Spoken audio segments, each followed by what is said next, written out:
Selamat pagi anak-anak. Devosi kita kali ini membahas tentang Allah berkenan pada orang benar dari Kejadian 6 ayat 1 sampai 9. Pasal 6 ayat 1 sampai 2 di situ diceritakan bahwa ketika manusia itu mulai bertambah banyak jumlahnya di muka bumi dan bagi mereka lahir anak-anak perempuan, maka anak-anak Allah melihat bahwa anak-anak perempuan manusia itu cantik-cantik.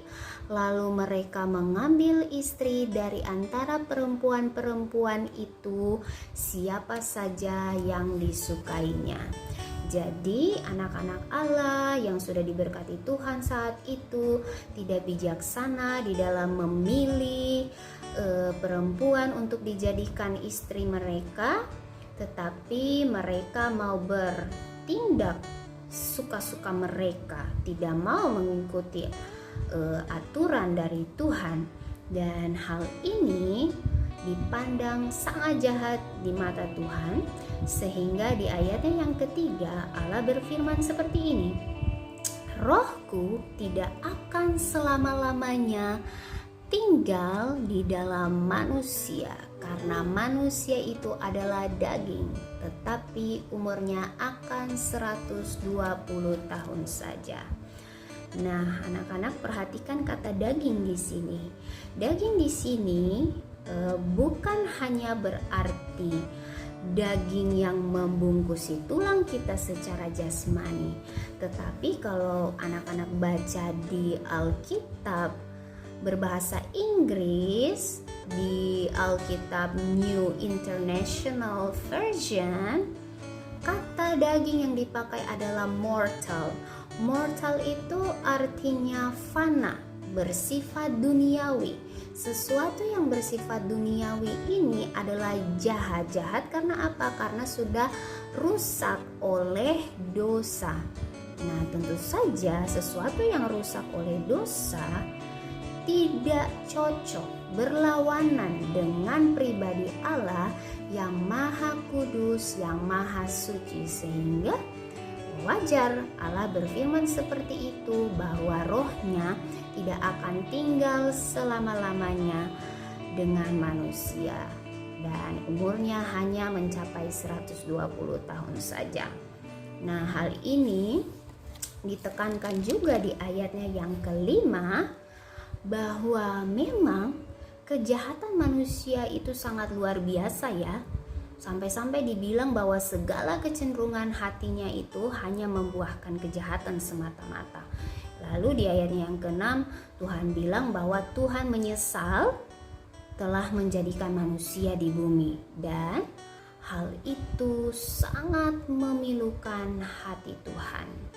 Artinya Tuhan begitu sedih, kecewa dengan segala perbuatan yang dilakukan manusia yang diciptakannya.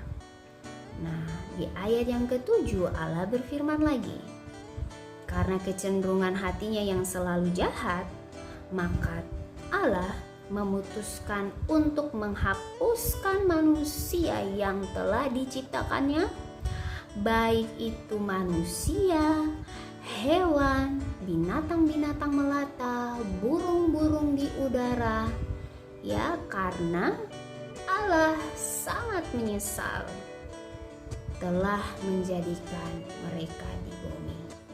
Tetapi di ayat yang ke-8 ada harapan. Di situ dikatakan bahwa Nuh mendapat kasih karunia di mata Tuhan. Nah, mengapa Nuh mendapat kasih karunia di mata Tuhan?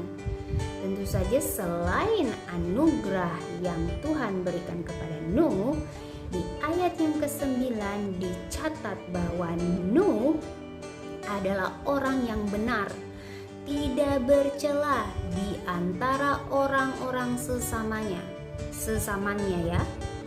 Dan Nuh itu orang yang bergaul dekat dengan Allah, sehingga Allah berkenan kepada Nuh Dan Allah mau melibatkan Nuh di dalam rencana penyelamatannya ketika bencana besar air bah yang akan diturunkan Allah di bumi untuk memusnahkan segala isinya.